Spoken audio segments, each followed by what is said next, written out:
বরাহ দাঁত দুটো ফুঁড়ে দিল মাটির ভেতরে। আর যেই মাটির ভেতরে ফুঁড়ে দিয়েছিল সেদিন তিথি ছিল অম্বুবাচী, আর মা ছিল রজস্থলা। ওই গোবিন্দের স্পর্শে আর ধরিত্রীর ঔরসে মা গর্ভবতী হয়েছিল। তো স্মৃতিপটে যায় না দেখা, আছে সকলে জানেন, সকলে শোনেন, কিন্তু হয়তো চিত্রপটে লেখা আছে, স্মরণপটে আসছে না। দেখি বলে দিই। তাহলে ভগবান কৃষ্ণ যে 10টি অবতার হয়েছিলেন, 10 বার আবির্ভূত হয়েছিলেন, সেটা একমাত্র আপনাদের বাড়ির ছেলে। মুর্শিদাবাদের গায়ে বীরভূম, তাই তো নাকি? মুর্শিদাবাদ বীরভূম কতটা দূরত্ব? কাছে কাছে লেগে আছে তো। বাঁকুড়া, বীরভূম, মুর্শিদাবাদ, নাকি ভুল বলছি? আর ঠিক এক লগের মাঝখানে আছে নদিয়া। হ্যাঁ, এই এতজনের বিবেচনাকে বিচার করবে বলে এই মাঝখানে এসেছিলেন চৈতন্য ভগবান। কি হিসাব করে দেখুন, ও পাশে হাওড়া, 24 পরগনা, তারপরে আপনার মেদিনীপুর, তারপরে আপনার হুগলি, এদিকে বাঁকুড়া, এদিকে বীরভূম, এদিকে মুর্শিদাবাদ, আর মাঝখানে নদিয়া। আর নদিয়ার মাঝখানে নবদ্বীপ।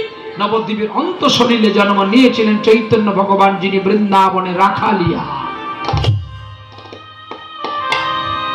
তাহলে সেই রাখালিয়াই মেদিনীপুরের মাটি ছেড়ে, হুগলির মাটি ছেড়ে, বীরভূমের মাটি ছেড়ে এসেছিল নবদ্বীপে। কেন জানো? না, তৎকালীনে নবদ্বীপের জায়গা ছিল একটা শিক্ষার প্রতিষ্ঠান। নবদ্বীপকে সকলে আদর্শমান মাটি বলতো। বলে এখন নেই কেন? এখন আর নাই, মাটি তো নিমাই চলে গেছে, মাটি সব গঙ্গায় ধুয়ে গেছে। আছে আছে, চলছে চলছে।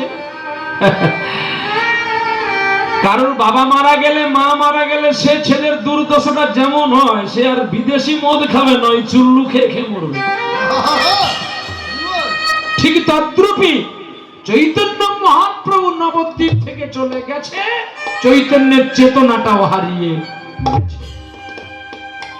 নেই, আর চেতনা নাই। আছে কয়েকটা মোট মন্দির, বাবাজিরা কেবলমাত্র আছে অনেক অত্যাচার সয়ে। চলো, তাই সেখানে কৃষ্ণ বরাহ অবতার হয়েছিল কেন জানেন? মীন অবতার হয়েছিল বেদ উদ্ধার করার জন্য, কুর্ম অবতার হয়েছিল পৃথিবীকে পিঠে ধারণ করার জন্য। আমি একদম ছোট্ট করে করে বলে যাচ্ছি, কারণ লীলায় যেতে হবে। তারপরে বরাহ অবতার হয়েছিল হিরণ্যকশিপু আর হিরণ্যাক্ষ, দুটি ভাই ছিল। এই হিরণ্যাক্ষকে বধ করার জন্য পাতালে গিয়েছিলেন বরাহ অবতার ধরে। আর হিরণ্যাক্ষকে যখন বধ করার পরে আমার সেই বরাহ অবতার ভগবান তিনি ছুটে আসলেন এই ধরিত্রীর উপরে। আর হেন সময় দেবর্ষি নারদ একির বাহনে চলতে চলতে একির বাহন নামিয়ে বলছে, প্রভু সর্বনাশ সর্বনাশ সর্বনাশ। নারদকে বলছে, তুমি কি বলছো সর্বনাশ সর্বনাশ? প্রভু গো, পৃথিবী প্রলয় হতে যেতে বসেছে। তখনই পৃথিবী যেই প্রলয় হতে যেতে বসেছে, অমনি ভগবান বরাহ অবতার রেগে গেলেন। আরো রেগে গিয়ে ওই দাঁত দুটো বেরিয়েছিল, বরাহ দাঁত দুটো ফুঁড়ে দিল মাটির ভেতরে। আর যেই মাটির ভেতরে ফুঁড়ে দিয়েছিল সেদিন তিথি ছিল অম্বুবাচী, আর মা ছিল রজস্থলা। ওই গোবিন্দের স্পর্শে আর ধরিত্রীর ঔরসে মা গর্ভবতী হয়েছিল। দিন যায় রাত যাই রে আমার ধরিত্রীর কোলে।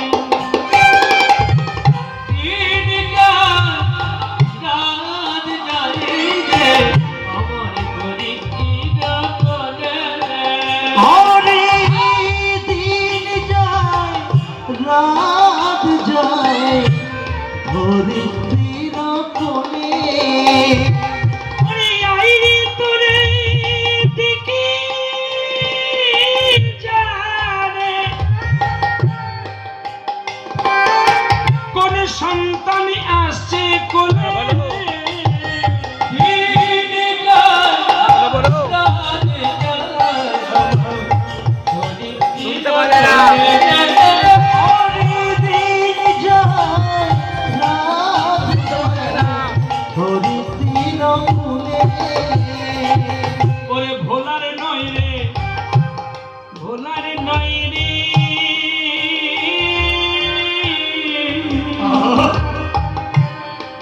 কথা ভোলার নয় রে, ভুলবার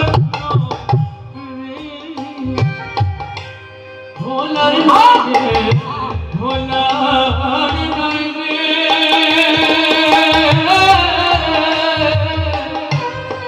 এ কথা ভোলার নয় রে, ভোলার নয়। বিষ্ণুদেব বিশ্বকে রক্ষা করতে গিয়ে আজকে নিজের পুত্রকে নিজেইকে নিধন করতে হবে। ভগবান যখন ধরিত্রীকে স্পর্শ করেছিল তখন দিনের শেষ পর হয়ে গেল, রাত্রির প্রহর শুরু হয়েছিল।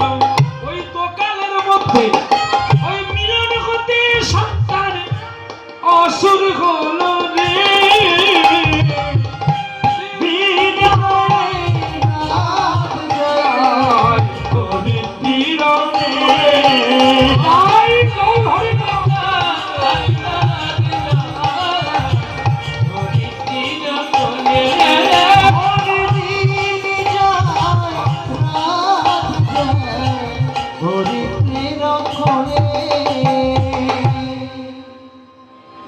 স্পর্শ যখন করেছিল দিনের শেষ পর রাত্রি প্রথম প্রহর, যাকে দ্বিসন্ধ্যা কাল বলে, যাকে দুটো কাল বলে, ওই দুটো কালের মধ্যে মিলন স্পর্শে ধরিত্রীর গর্ভ হয়েছিল বলে ধরিত্রীর গর্ভ থেকে একটা ছেলে জন্ম হয়েছিল যার নাম নরকাসুর।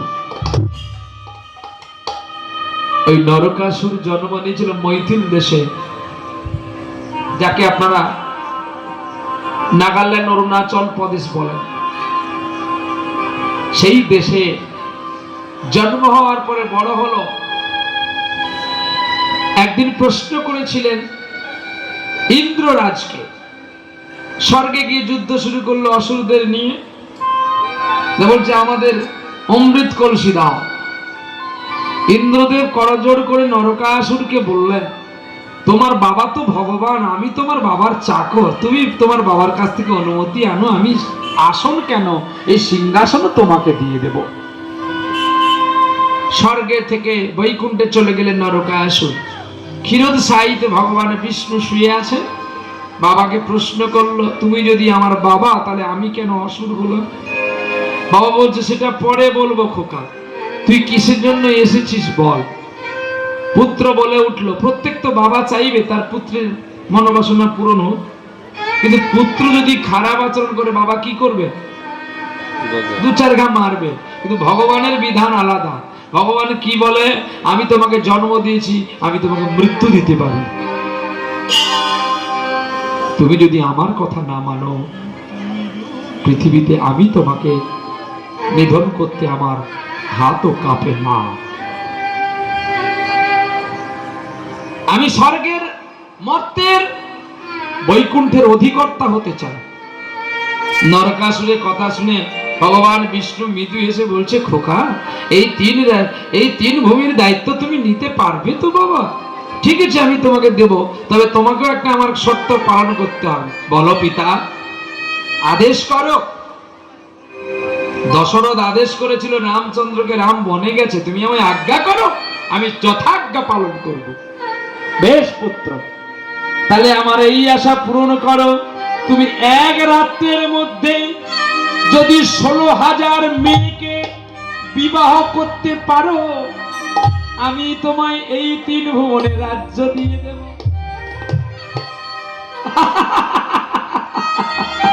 এই কথা সামান্য 16,000 মেয়েকে বিবাহ করতে হেসে উঠলেন নরকাসুর। আমি কাল রজনীতে 16,000 মেয়েকে বিয়ে করে স্বর্গ মর্তের রাজা হয়ে যাব। আনন্দে অট্টালিকা পুরী থেকে চলে গেলেন মৈথিল দেশে। মন্ত্রীকে বলছে, এই মন্ত্রী, ঢোল দিয়ে জানিয়ে দাও আগামীকাল আমি 16,000 মেয়েকে বিবাহ করব। যারা আমাকে মেয়ে না দেবে তাদের মৃত্যুদণ্ড হবে, আর যারা মেয়ে দেবে তাদের অর্ধেক রাজ্য দেওয়া হবে। ছোট পাগল হয়ে গেল, সকলে বিষয় সম্পত্তির লোভে ছুটে চললেন, নরকাসুরকে বিবাহ দেবেন। ভগবান বিষ্ণু অবাক হয়ে গেলেন, এ যা শুরু করেছে 16,000 বিয়ে করে ফেলবে। ছলনা করে ভগবান একটি কন্যা চুরি করে নিলেন, কিন্তু 16,000 মালার একটি মালা বেড়ে গেছে। তাহলে কতগুলো মেয়ে হয়েছে গো? আজ্ঞা বলুন। 15,000 15,001 অঙ্ক মিলবে? হ্যাঁ, 15,999টি। অঙ্কটা পড়েছে তো নাকি বাবা? হ্যাঁ, 16,000 যদি হয় তাহলে 15,001 মানে তাহলে কত হলো? বাকি থাকলো হ্যাঁ কি গো, 999টা বাকি থাকলো। কিন্তু না, একটা মেয়ে কম ছিল। তাহলে 15,999টি কন্যা গলায় মালা দিল, একটি মালা বেড়ে গেল। মন্ত্রী বলছে, স্যার কানা খোড়া পেঁচা পেঁচি নেড়া নেড়ি যেখানে যা ছিল আমি সব এনেছি, আর একটাও নেই।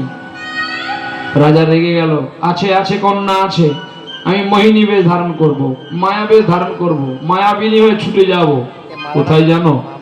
যেখানে বাবা শয়ন করেছে আর বাবার চরণ সেবা করছে একটা সুন্দরী কন্যা, ওকে নিয়ে এসে বিবাহ করি, পরে বাবাকে ফিরিয়ে দেব।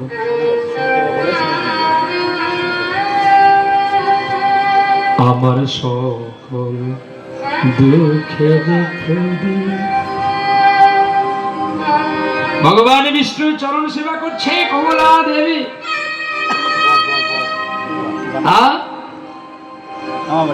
पत्थर बना दिया मुझे,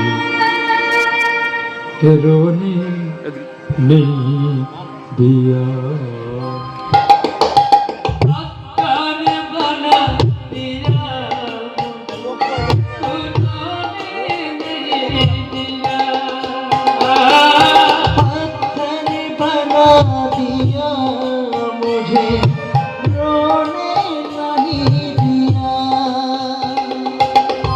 पत्थर बना दिया मुझे, रोने नहीं दिया। दामन दामन दामन बना दिया मुझे, रोने क्यों नहीं दिया। पत्थर बना दिया मुझे, रोने नहीं दिया।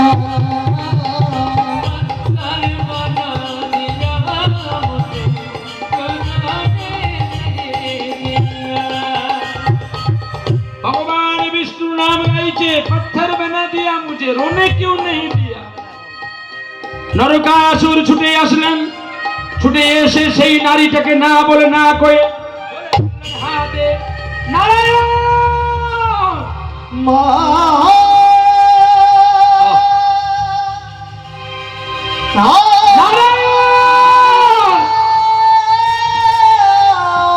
নারায়ণ নারায়ণ বলে যেই চিৎকার করে উঠল কমলা দেবী, গোবিন্দ দর্শন করে দেখলো নরকাসুর তুমি শেষ পর্যন্ত তোমার মাকে বিয়ে হতে চলেছ।